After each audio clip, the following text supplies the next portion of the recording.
Hello అండి, అందరికీ నమస్కారం. ఎలా ఉన్నారు? Welcome to lucky vibes channel.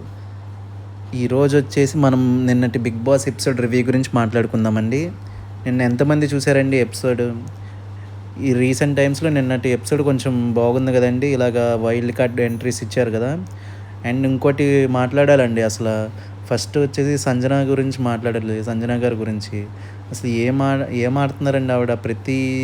ప్రతిరోజు ఆ దొంగతనమే. అసలు ఒకరోజు చేస్తే బాగుంటుంది, 2 రోజులు చేస్తే పర్లేదు. ఇంక ప్రతిరోజు అదే చేస్తే చిరాకు వస్తుంది కదండి ఎవరికైనాని. అదే సిగరెట్లు దొబ్బేయడం ఎందుకు? అది అసలు ఎమోషన్తో, వేరే వాళ్ళ ఎమోషన్తో ఆడుకోవడం.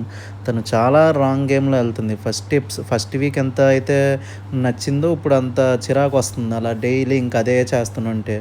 అండ్ నెక్స్ట్ వచ్చేసి నిన్న తనుజ కూడా ఇలాగ రాము మీద అరవడం కూడా కొంచెం హార్ష్గా అరిచిందనిపించింది. పాయింట్ కరెక్టే, తను కూడా అక్కడ ఒకటి చెప్తున్నాడు, ఇక్కడ ఒకటి చెప్తున్నాడు రాము. బట్ అంతలాగా అరవడం అనవసరం అనిపించింది. అండ్ నెక్స్ట్ వచ్చేసి ఇంకా ఆ తర్వాత ఏం జరిగింది మీకు చూసారు కదా. ఇలా వైల్డ్ కార్డ్ 4 మెంబర్స్ వచ్చారు. 4 మెంబర్స్లో కూడా అనుష కొంచెం అలా మాట్లాడి ఉండాల్సింది కాదు. అంటే ప్రొఫెషన్ గురించి మాట్లాడింది కదండి. ఇలాగా శ్రీజాది సాఫ్ట్వేర్ అని ఇలా అని చెప్పి అలా మాట్లాడి ఉండాల్సింది కాదు. ఉన్న వాళ్ళలో షకీబ్ది కూడా కొంచెం బాగుంది, జెన్యున్గా అనిపించింది. అలాగే నాగది కూడా బాగుంది. అండ్ నెక్స్ట్ వచ్చేసి బట్ వీళ్ళైతే ఎవరైతే వీళ్ళు బిగ్ బాస్ చెప్పారు వీళ్ళందరికీ మీకు ఎవరైతే కావాలనుకుంటున్నారో వాళ్ళు ఓట్ వేయమని చెప్పారు. వీళ్ళందరూ ఓట్ వేసారు.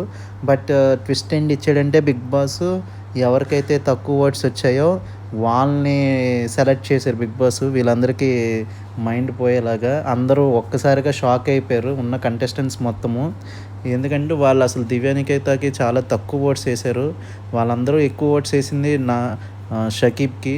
బట్ తక్కువ ఓట్స్ వచ్చిన దివ్య రావడంతో మొత్తం హౌస్ మొత్తం షాక్ అయిపోయింది. అండ్ తను రావడంతోనే కానీ కరెక్ట్ పర్సన్ అంటే దివ్యానే కరెక్ట్ పర్సన్ అనిపిస్తుంది. ఉన్నది ఉన్నట్టుగా డేర్గా ఫేస్ మీద చెప్పే టైప్ అనుకుంటున్నాము. అండ్ తను రావడమే ఇలా రీతు, పవన్, కళ్యాణ్ వీళ్ళ గురించి ఇలా ట్రయాంగిల్ లవ్ స్టోరీ ఇలా అని చెప్పింది. దాంతో ఒక్కసారిగా షాక్ అయిపోయారు వాళ్ళు. ఏంటి ఇలాగెళ్తుందా బయటికి ఇలా అని చెప్పి. అండ్ స్క్వేర్గా అని కూడా చెప్పింది, లైక్ తనుజ కూడా కలిపి అన్నట్టు. అలాగ అసలు మొత్తం ఉన్నట్టు చెప్పడంతో వాళ్ళందరూ షాక్ అవుతున్నారు. అండ్ నిన్నటి ఫన్నీ ఎపిసోడ్ కూడా ఎమాన్యుల్ ఇలాగా రీతుతోటి అది ఫన్నీగా చేశారు కదండి, దెయ్యంలాగా ఎపిసోడ్. అది కూడా బాగానే వచ్చింది. అండ్ మీకు కనుక ఈ వీడియో నచ్చినట్టయితే లైక్, షేర్ అండ్ సబ్స్క్రైబ్ చేయడం మాత్రం మర్చిపోకండి. మీ ఫ్రెండ్స్ తోటి కూడా సబ్స్క్రైబ్ చేయించండి. Thank you.